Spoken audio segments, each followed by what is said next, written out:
60 वर्ष कटेका ज्येष्ठ नागरिकको आरोहण आकर्षणमा सिन्धुपाल्चोकको जुगल हिमाल उमेरलाई चुनौती दिँदै धमाधम सफल।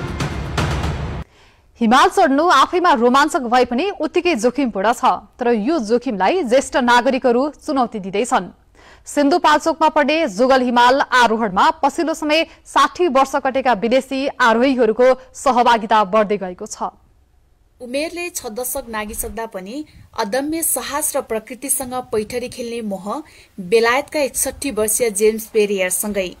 अनि यही साहसले उहाँले हालै 5922 मिटर अग्लो सिन्धुपाल्चोकको जुगल हिमालको सफल आरोहण गर्नु भएको छ। पेरियरको यो पहिलो पर्वतारोहण भने होइन। उहाँले यसअघि विश्वकै अग्लो शिखर सगरमाथाको आरोहण गरिसक्नु भएको छ।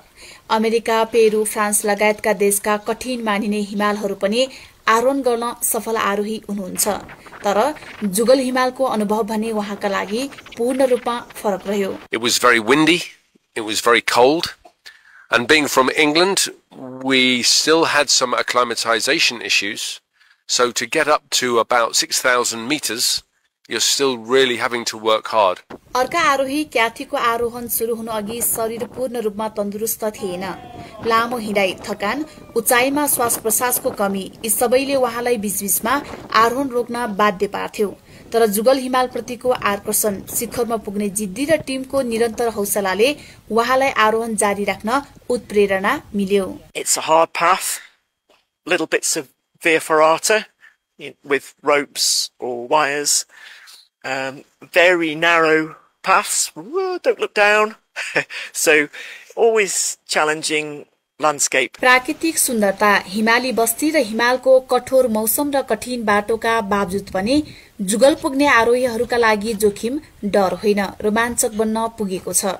वृद्ध उमेरका आरोहीहरू हिमाल आरोहणलाई अवसरको रूपमा लिँदै कठिन बाटो पार गर्दै सफलतापूर्वक शिखरसम्म पुगिरहेका छन्। I enjoy the process of making targets and trying to push myself to my limits. I guess we're all like that. All 5 of us are like that. We're all people who look to challenge ourselves. पछिल्लो समय जुगल हिमाल क्षेत्रमा आरोहीको चाप बढिरहेको छ, तर आवश्यक पूर्वाधार, सेवा सुविधा र स्रोतको अभावले यस क्षेत्रको विकासलाई चुनौती दिइरहेको छ। आरोहणका लागि आवश्यक भरिया, गाइड र प्राविधिक सहयोग पनि नपाइँदा थप समस्या छ। सिन्धुपाल्चोकमै तालिम प्राप्त, पर्याप्त जनशक्ति नहुँदा सामान बोक्ने भरियादेखि गाइडसम्म सोलुखुम्बु जस्ता हिमाली क्षेत्रमा निर्भर परिरहनु परेको व्यवसायीहरूको गुनासो छ।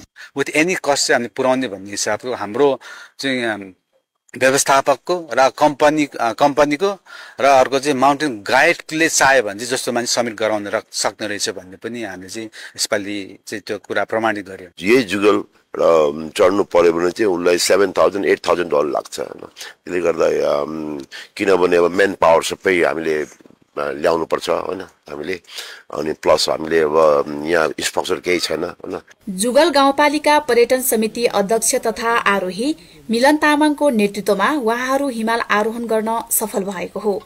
पछिल्लो समय आरोहीको बढ्दो आकर्षणले थोरै समयमै जुगल अन्तर्राष्ट्रिय स्तरमा चिनिन थालेको छ। तर आरोहीको चापसँगै बेस क्याम्पसम्म पूर्वाधार निर्माण गर्न आवश्यक रहेको उनीहरूको सुझाव छ।